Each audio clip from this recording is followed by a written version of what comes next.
Hello friends, good morning to all of you. तो आज हम मिलते हैं एक नए एपिसोड में एक नए जोश और नए उमंग के साथ। तो आज हम लेके आए हैं क्लास 12 के जो हिंदी है और उसका कविता का पहला पाठ जिसका नाम है कड़बक, ठीक है, जिसको लिखा है मलिक मोहम्मद जायसी ने। तो आज उसी ऑब्जेक्टिव के बारे में पढ़ते हैं। ये जो ऑब्जेक्टिव इसमें है वो कई बार एग्जाम में पूछ चुके हैं, तो इसको ज़रूर देखिएगा और देखने के बाद आपके एग्ज़ाम के लिए अगर ये फ़ायदेमंद रहा तो इसको सब्सक्राइब जरूर करिएगा। चलिए तो देखते हैं। पहला क्वेश्चन जो दिया है, कड़बक के कवि कौन थे। तो कड़बक किसने लिखा है ये तो आपको पता ही होगा। पहला क्वेश्चन है, पहला ऑप्शन है नाभा दास, दूसरा है कबीर दास, तीसरा है मलिक मोहम्मद जायसी और चौथा है डी भूषण। इसमें आंसर तो दिया हुआ है लेकिन आप खुद से आंसर करिएगा, ठीक है। तो जो कड़बक है उस चैप्टर को लिखा हुआ है मलिक मोहम्मद जायसी ने, इनके बारे में पढ़ना है। चलिए दूसरा क्वेश्चन है, मलिक मोहम्मद जायसी का जन्म कब हुआ था, ठीक है। तो चलिए पहला ऑप्शन है 1492, दूसरा ऑप्शन है 1592, तीसरा ऑप्शन है 1422 और चौथा ऑप्शन है 1522। तो मलिक मोहम्मद जायसी का जन्म 1492 में हुआ था, ठीक है। अगला क्वेश्चन देखते हैं। चलिए अगला क्वेश्चन लिखा हुआ है कि मलिक मोहम्मद जायसी का निधन कब हुआ था। तो ऑप्शन नंबर ए है 1578, ऑप्शन नंबर बी है 1458, ऑप्शन नंबर सी है 1548 और ऑप्शन नंबर डी है 1478। इसका सही आंसर होगा ऑप्शन नंबर सी 1548। चलिए अगला क्वेश्चन देखते हैं।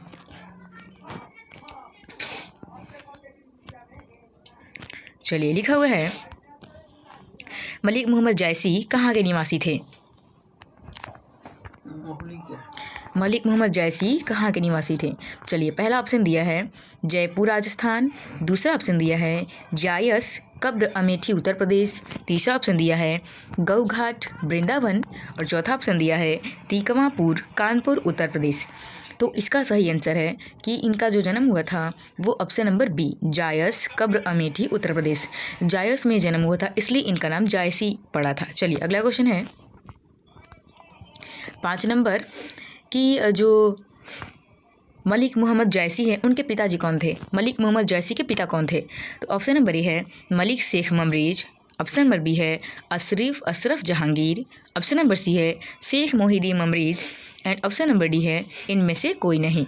तो इसका सही आंसर होगा option number A Malik Sheikh Mamriz. चलिए अगला क्वेश्चन है कि जो मलिक मोहम्मद जायसी है उनके गुरु कौन थे, ठीक है। तो ऑप्शन नंबर ए है सूफी संत Sheikh Mohidi, option number B है Syed Ashraf Jahangir, option number C है उपर्युक्त दोनों या ऑप्शन नंबर डी है इनमें से कोई नहीं। तो इसका होगा ऑप्शन नंबर सी है सही आंसर। सूफी संत शेख मोहिदी और सैयद अशरफ जहांगीर दोनों ही इनके गुरु थे।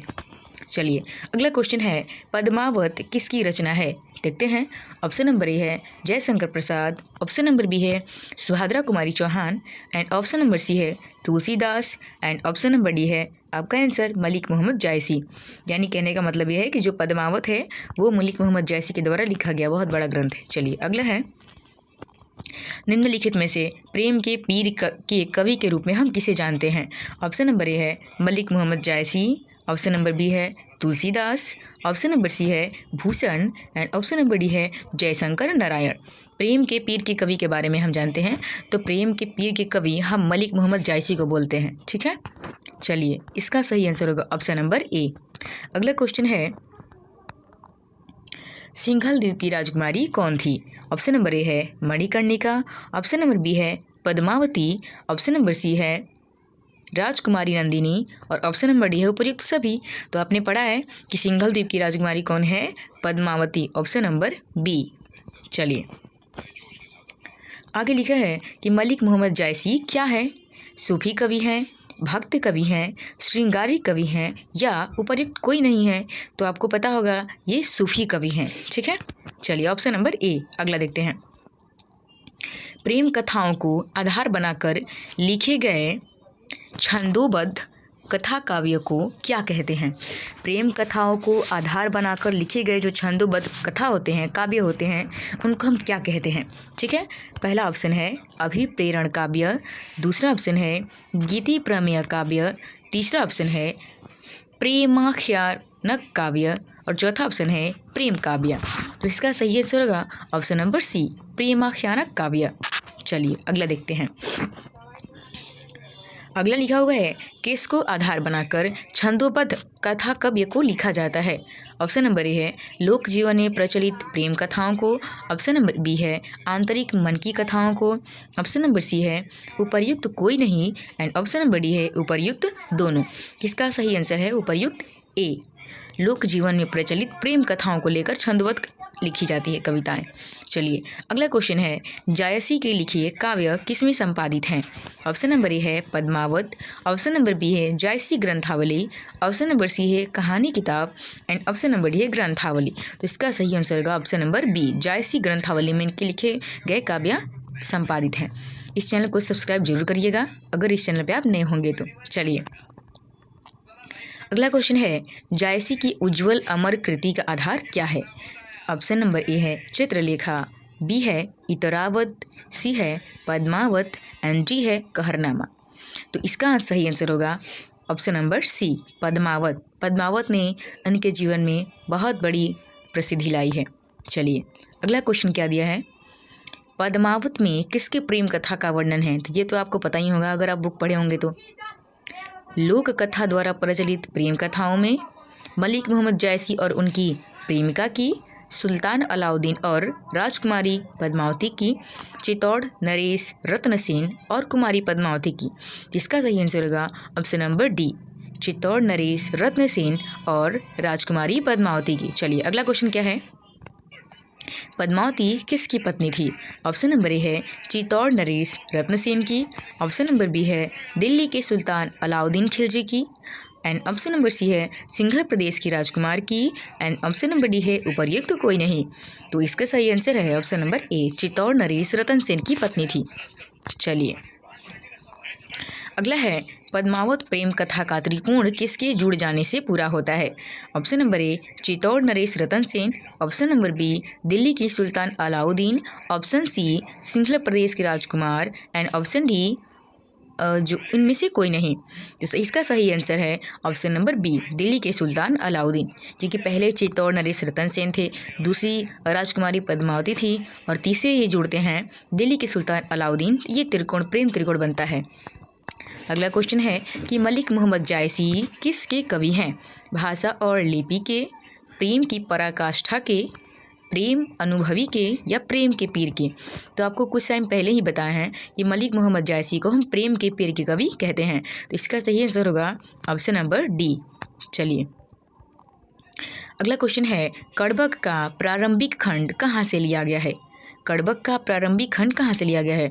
ऑप्शन नंबर ए स्तुति खंड, ऑप्शन नंबर बी उपसंस्कार खंड, सी उपसंहार खंड एंड डी उपर्युक्त कोई नहीं। तो इसका सही आंसर होगा ऑप्शन सी, उपसंहार खंड। चलिए अगला क्वेश्चन क्या है, मलिक मोहम्मद जायसी द्वारा रचित कड़बक कविता कहाँ से लिया गया है। ऑप्शन नंबर ए पद्मावत से, ऑप्शन नंबर बी इतरावत से, सी अखरावत से एंड डी इनमें से कोई नहीं। इसका सही आंसर होगा ऑप्शन सी, अखरावत से लिया गया है। अगला क्वेश्चन है, फूल मरै पे मरै न वासु का क्या तात्पर्य है।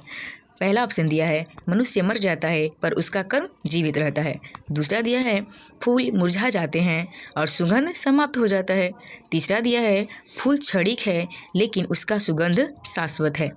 अगला दिया है इनमें से कोई नहीं। चलिए ऑप्शन नंबर इसका सी सही है कि फूल जो क्षणिक है और उसका सुगंध शाश्वत है। जैसे फूल तो मर जाते हैं लेकिन उनकी सुगंध वातावरण में छाए रहते हैं हमेशा के लिए। अगला क्वेश्चन पूछ रहा है आपसे कि मलिक मोहम्मद जायसी किस शाखा के कवि हैं।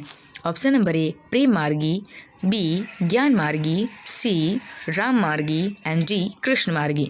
तो ऑप्शन नंबर ए प्रेम मार्गी, प्रेम के बारे में ज़्यादा कविताएं ये लिखते थे। अगला क्वेश्चन है, अखरावट किसकी रचना है। Option A Kabirdas, B Rahim, C Jayasi, D Surdas. Option C Jayasi, Jayasi की रचना है।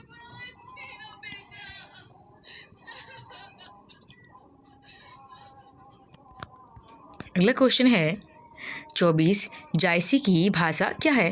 पहला अवधी, दूसरा ब्रजभाषा, तीसरा बुंदेलखंडी और चौथा राजस्थानी। तो जायसी की भाषा, मलिक मोहम्मद जायसी की भाषा ये है अवधी, सही आंसर है। चलिए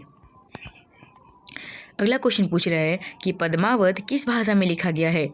पहला ब्रजभाषा, दूसरा राजस्थानी, तीसरा बुंदेलखंडी और चौथा अवधी। तो इसका सही आंसर है ऑप्शन नंबर डी, अवधी भाषा में लिखा गया है। 26 लिखा है मलिक मोहम्मद जायसी किस काल के कवि हैं। ऑप्शन ए आदिकाल, ऑप्शन बी ऋतिकाल, ऑप्शन सी भक्तिकाल एंड ऑप्शन डी आधुनिक काल। तो इसका सही आंसर है सी भक्तिकाल। मलिक मोहम्मद जायसी भक्तिकाल के कवि हैं। ये सारे क्वेश्चन आपके लिए बहुत ही इंपॉर्टेंट होने वाले हैं, इसलिए चलिए अगला क्वेश्चन है जो लही अम्बही डैश न होई, जो लही सुगंध बसाई न सोई।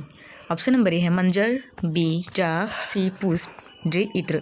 इसका सही आंसर है ऑप्शन नंबर बी डाब। 28 है ध्वनि सो डैश जब करीती जासू, फूल मरे पर मरे न बासु।